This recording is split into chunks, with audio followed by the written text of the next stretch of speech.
In honor of Pride Month this June, I'm committed to releasing exclusively LGBTQ+ related videos throughout the month. This is something which is somewhat important to me, as someone who is and has friends who are also LGBTQ+. Anyway, this is the first video I'm releasing this month, and it's about the origins of Pride, as well as an explanation of why police abolition is so strongly intertwined within Pride communities. If you like this video, please be sure to subscribe and turn on notifications for more. Also follow my socials in the description and join my Discord if you'd like. It's all free and you can always change your mind later. Without further ado, howdy everyone. Last year in 2020, Pride Month around the world was slightly different from previous years. An event which previously held thousands of parades with millions of people celebrating the liberation they had all fought so hard to reach, had almost put itself on the back burner, with the number of attendees decreasing drastically. And while there are some obvious reasons for that to have happened, even still, a large proportion of the online discourse about Pride Month was also muted, almost overshadowed by another event,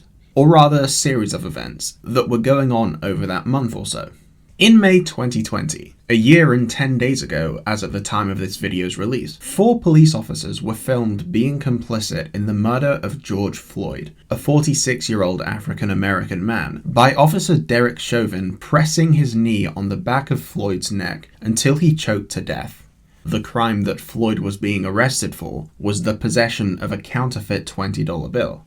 And all the police officers who were there, including Chauvin himself, were all allowed to escape conviction, and a lot of people were rightfully not too happy about that. As a result of this, along with many other very illegal police killings of unarmed black people earlier that year, tens of millions of Americans went out to the streets to protest against police brutality over the upcoming month, which was unsurprisingly met with more police brutality. And rather than crying because another community was getting public traction, the LGBTQ+ community, without skipping a beat, almost unanimously came out in support of the movement, and instead shifted its focus towards amplifying the voices of BLM protesters.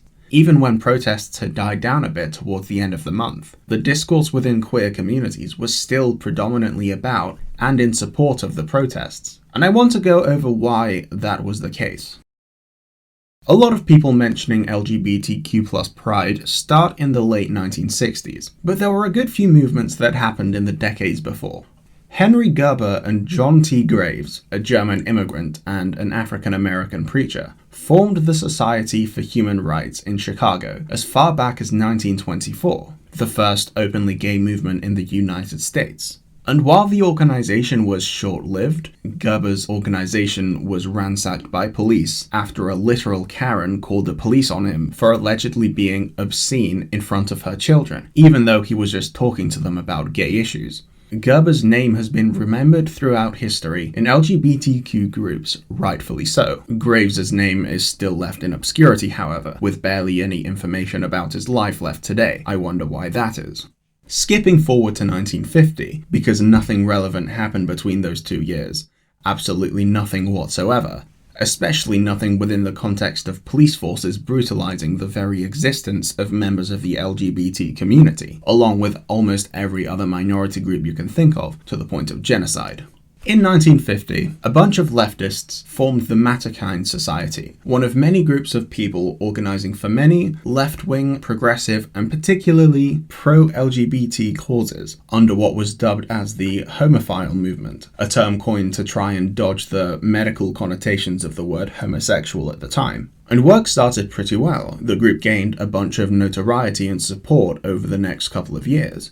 But unfortunately, years of internal McCarthyist threats from conservatives within the movement forced the group to become public and the leadership to resign. The new elected leadership then cracked down on the communists in the group with a committee for investigating communist infiltration, and the group became little more than a husk of its former self. And while there wasn't necessarily any direct violence by police and government forces upon the pro-LGBT activists, McCarthyism was so strong at the time that the original members resigning was more of an act of safety than anything else. And it was dangerous. Original member Harry Hay would end up having to testify in front of the HUAA that was investigating his party's activity in Southern California, and no subcommittee member would come to his defense because they knew that he was a leftist.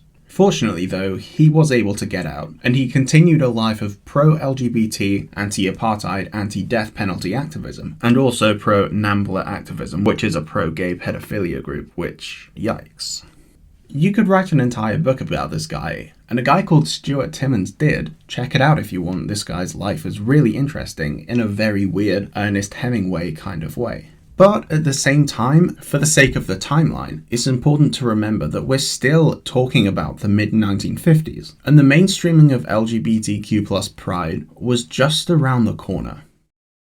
Throughout America, pro-LGBT sentiments slowly started to gain traction, in large part thanks to the relentless activism of the Matakin Society and the Daughters of Bilitis in bringing together the LGBT community under one collective banner. Daughters of Bilitis is an equally wonderful and amazing group focused on sapphic women, which I'm only not talking about now because I don't have time to gush about them as well as talk about the Matakin Society. But for Pride Month, you should absolutely look into them because they're so cool with such a rich history. Links in the description. And once you unite a population against a common enemy, you can start to move mountains. And it wasn't too long before the fragile hierarchy put in place to serve straight white America would find the ground moving between its feet.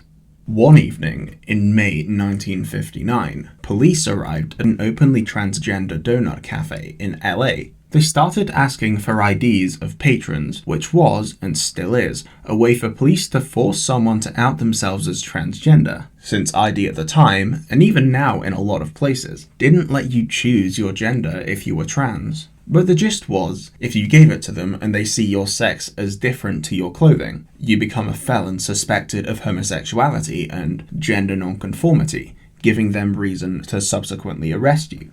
And if you didn't give it to them, then you were resisting police orders, giving them reason to subsequently arrest you. However, the other LGBT patrons weren't having any of it, so they started chucking coffee cups and donuts at the police. Unfortunately, most of them got arrested after, under the guise of rioting, because the police are a bunch of killjoys and enemies of queer people by choice. But 3 of them did manage to escape, including writer John Rechy. A wave of protests would come in a few years later, starting in New York City and San Francisco, but later stretching to Washington, D.C., and at Davies in Philadelphia, when at the end of April 1965, about 150 members of the LGBT community took part in a type of protest called a sit-in, an idea inspired by African American protesters in the Civil Rights era in the decade and a half prior, where people would just walk into a restaurant they weren't allowed into and take up space conspicuously as a form of peaceful protest. The restaurant, which had a policy of no homosexuals, masculine women, feminine men, nor persons wearing nonconformist clothing, had the manager call the police on the protesters. 3 of the LGBT protesters refused to leave, as did a black gay rights activist who was in there in support of the protesters. And as a result, the 4 of them were arrested for disorderly conduct. 10 days later, on May the 5th, another sit-in happened, but this time the police didn't have just reason to arrest them, since they weren't technically doing anything wrong this time. So the store just gave up on the refusal of service policy. Over the next few years, protests would continue and only grow in frequency, and rise in prominence exponentially across the country. And the momentum they brought would coalesce up until the Saturday night of June 28th, 1969, when the police called in a raid on an inconspicuous pub in Greenwich Village, Manhattan. Police went down, armed with batons, to a queer pub in Lower Manhattan to clap down on gays and call it a raid on people exceeding booze rations. Detainees resigned to compliance, at least in the air of defiance. The cops called assistance, but suddenly, in the distance, the audience grew bigger and silent. Legend speaks soft of a brick thrown, the thrower whose name remains unknown. But once it released and hit the police, it would start the most iconic fight ever known. Attempts to keep rioters lawful turned out to be not worth the quarrel. The cops were outnumbered and over-encumbered, with police forced to mark their withdrawal. After 4 days, the fight was completed, and police left the venue defeated. And every year, Pride would happen worldwide because Stonewall rioters succeeded. LGBTQ+ history, up to, including, and even beyond Stonewall, has been rife with conflict with the police. A centuries-long history of oppression and police brutality stands fully in the way of both LGBTQ+ and BIPOC liberation.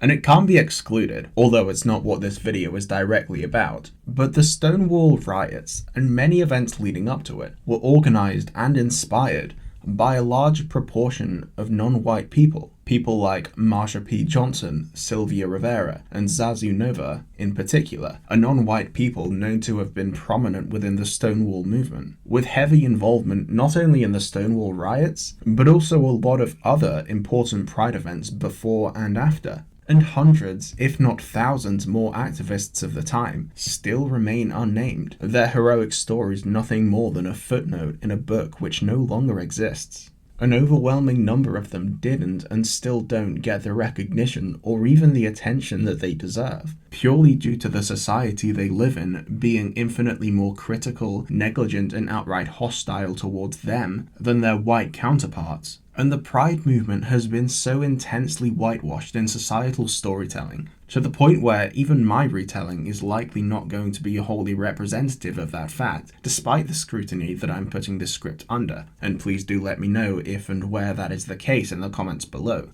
And it's the responsibility of white folk like ourselves, assuming you also are white, to understand, acknowledge, and realize not only the fact of the matter, but also the extent of that fact.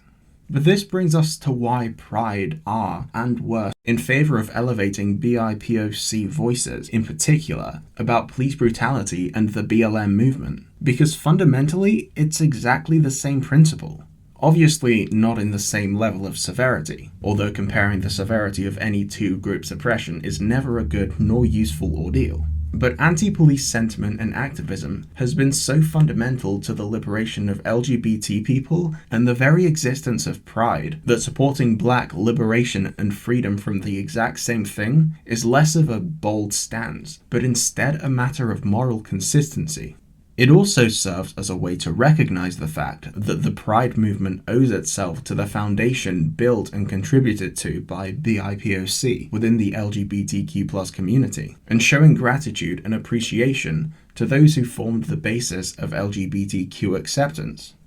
Ultimately, it's crucial for us, as members of the LGBTQ+ community and non-members alike, to acknowledge the origins of Pride, what led up to it, what it means, and what it took to get to the point where we are right now. And once we realize all of that, we also have to acknowledge that societal progress and human rights usually only come at the cost of major social friction. And the ones we condemn today as rioters and looters may tomorrow be the heroes in our history books. Singing songs, yeah, in the streets we are singing songs. Everywhere we go, singing songs, yeah, in the streets we are singing songs.